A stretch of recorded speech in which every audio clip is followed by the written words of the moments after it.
Hello बच्चों, इससे पहले के वीडियो में मैंने आपको चालक क्या होता है, कुचालक क्या होता है, विद्युत रोधी क्या होता है और अर्धचालक क्या होता है ये बताया था।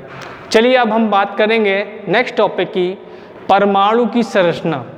परमाणु की संरचना। परमाणु की संरचना समझने से पहले आपको ये जानना चाहिए कि अणु क्या होता है। देखिए अणु क्या होता है कि अणु उसे कहते हैं जो पदार्थ का सबसे छोटा कण होता है, उसे अणु कहते हैं। इसमें क्या होते हैं, पदार्थ के गुण पाए जाते हैं। अब अणु क्या होता है ये मैंने बता दिया। अब आप लोग को जानना चाहिए परमाणु क्या होता है। परमाणु वो होता है जो, परमाणु क्या होता है, अणु जो होते हैं वो अपने से छोटे छोटे कणों से मिलके बना होता है, उसे परमाणु कहते हैं। परमाणु क्या करता है, रासायनिक क्रिया में भाग लेता है बट स्वतंत्र अवस्था में ये नहीं होता है। परमाणु की संरचना का जानना आपके लिए बहुत ही जरूरी है, क्योंकि इस संरचना में आप परमाणु के पूरे स्ट्रक्चर को पढ़ेंगे। ठीक है, चलिए बात करते हैं परमाणु की संरचना। ये आपका क्या हो गया,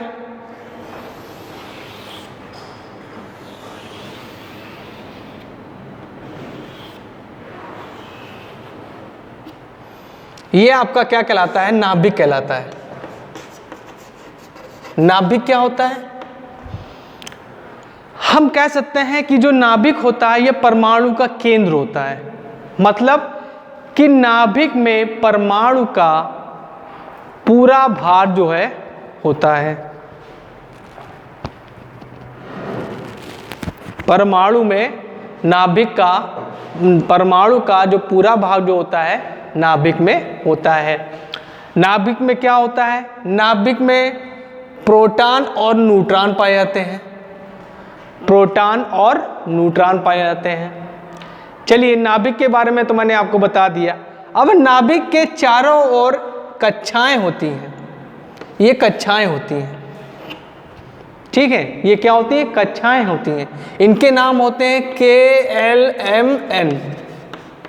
पहली कक्षा को के बोलते हैं, दूसरी कक्षा को एल बोलते हैं, तीसरी को एम, उसको एन बोलते हैं।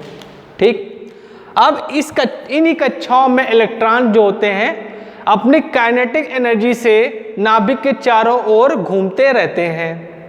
ठीक है, अब इसके बाद हम बात करेंगे प्रोटॉन क्या होता है। What is proton. प्रोटॉन क्या होता है,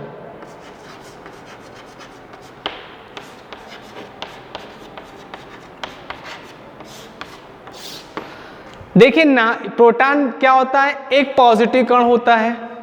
ठीक है, ये कहाँ होता है, ये नाभिक में पाया जाता है। प्रोटॉनों की संख्या के बराबर इलेक्ट्रॉन पाए जाते हैं। ठीक, प्रोटॉन क्या होता है, परमाणु का सबसे भारी कण होता है, जिस पर +1.6 × 10⁻⁻19 कूलाम का चार्ज होता है। कूलाम का चार्ज होता है।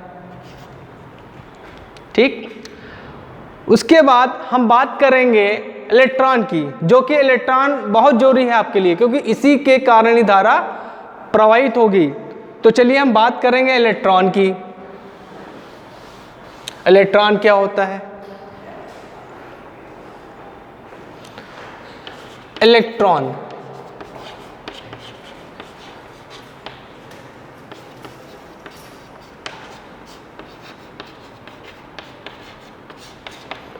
इलेक्ट्रॉन जो होता है परमाणु के नाभिक के चारों ओर कक्षाओं में गति ऊर्जा से घूमता रहता है। जितने इलेक्ट्रॉन होंगे उतने ही प्रोटॉन होंगे। और इलेक्ट्रॉन जो होता है परमाणु का ऋण आवेशित कण होता है, जिसमें माइनस चार्ज पाया जाता है। और इस चार्ज की वैल्यू होती है -1.6 × 10⁻⁻19 कूलाम। इतना चार्ज पाया जाता है। और इसका जो द्रव्यमान होता है इलेक्ट्रॉन का, ये होता है 9.28 इंटू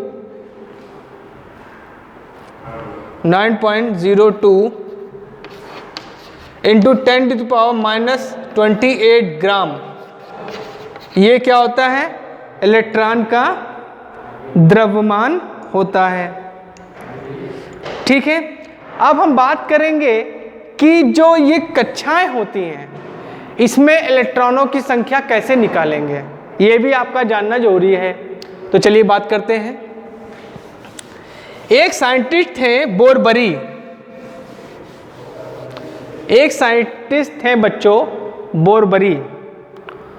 उन्होंने कहा कि परमाणु की कक्षाओं में इलेक्ट्रॉनों की संख्या 2n² होती है। क्या होती है?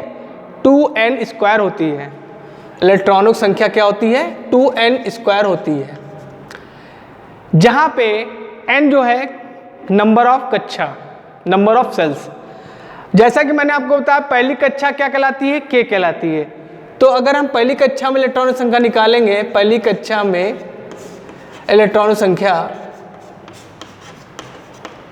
इलेक्ट्रॉनों की संख्या